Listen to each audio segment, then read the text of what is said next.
Hey, good morning, Clark Chieftains. This is your daily agenda for April the 2nd. It is Thursday. All the days in the week kind of are bleeding together at this point, but let's make sure we are staying on top of our studies and we're staying on top of our work and we're getting everything done. As always, if you have any questions at all, send me an email, make a comment in Google Classroom, let me know. I think there will be a lot of questions about the history project, so I'm going to definitely go over that today. So if you look in today's Google Classroom, Thursday the 2nd, you will see, let's actually go to the stream here. If you take a look, you will see today's assignments. Mother to son, close read. Go ahead and complete that.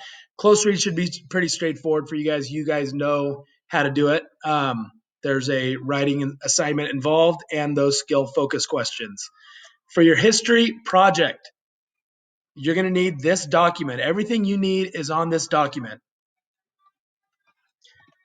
So if I split screen the document, right here it says history project. Part A, watch the video. So you'll watch this video right here. Here's the link. Click on it. Opens. There'll be a video for you.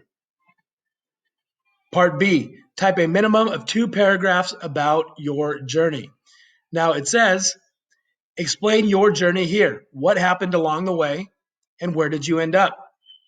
Your answer should be thorough and complete, minimum of 2 paragraphs. So you're taking this journey through the Underground Railroad as a fugitive slave and you are writing about your journey. So what I put in your instructions over here, I said, think historical fiction without the need for a lot of dialogue. So you're just writing a historical fiction. You are essentially telling me about the Underground Railroad by telling me what you see and what you hear and who you meet and where you're hiding as you go through. Some of you, I'm sure, are going to get carried away and write several pages here. You don't need to do that. 2 paragraphs minimum, but I think a good solid answer will be probably 3 paragraphs. Okay? You can include dialogue definitely, but it's not mandatory. So that's part B. And that would be a good stopping point for today if you could get that done. Part C, you're going to answer all the questions in part 2, and your answers are going to be in a different color than the question. Every answer doesn't have to be a different color. All your answers can be red or all your answers can be blue. So here's a question. Just click enter, type in your answer in a different color. To change the color, you just go right up here to text color and choose. Okay, so you'll answer all these questions. And then the final part, you're going to add 5 pictures representing the Underground Railroad. So any 5 pictures that you can find, just search pictures online, find things that represent the Underground Railroad. One picture must have a map of the Underground Railroad roads. Aside from that, the pictures can be your choice, whatever you want them to be. Okay, so there's your history project.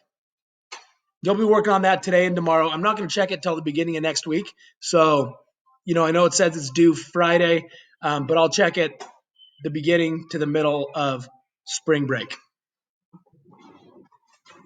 And then you turn it into Google Classroom, click submit, and you are done. Today at 10 o'clock, our Zoom discussion, we are going to be reviewing the history study guide because we are going to take a test tomorrow for those of you who are around. Again, this test is not graded, not going in the grade book. It's just to see how you guys are doing. And the second thing we're going to do today is we'll review this history project and I will answer any questions. Tomorrow's discussion is to be announced. I'm not exactly sure what we're going to talk about. It kind of depends on how today's discussion goes. It may be a pre-study session for the test. Lastly, if you haven't done so, here's a link for Clovis I registration. Jump on in Google Classroom and click this link. For those of you who have not heard, at the board meeting last night, they decided to postpone us coming back from school until May the 4th. So as of now, we are scheduled to come back May the 4th, but they're going to revisit that as we get closer and decide if that's a good idea or not. There's a chance we may not be back this year. And there's a chance we'll be back on May 4th. We just need to wait and see what the school says. Guys, lastly, I just want to encourage you, please stay on top of your work. Don't let it build up. Don't take this as a chance. It's not just a vacation. I'm still working. You're still working. It's just looking a little bit different. um, Over spring break, I'm going to be sending out emails with kind of your scores for the last 2 weeks worth of work. Here's what I have. Here's what you've done. Here's what you haven't done. Please stay on top of all your work and make sure you're getting it done. Do your best to educate yourself and do it for yourself because you have pride in your education and because you want to make sure that you are learning what you're supposed to be learning and preparing yourselves for the ninth grade. Okay, guys. Um, Today and tomorrow, last days before spring break. Let's make sure we get it done. See you at 10. You have any questions? Send me an email.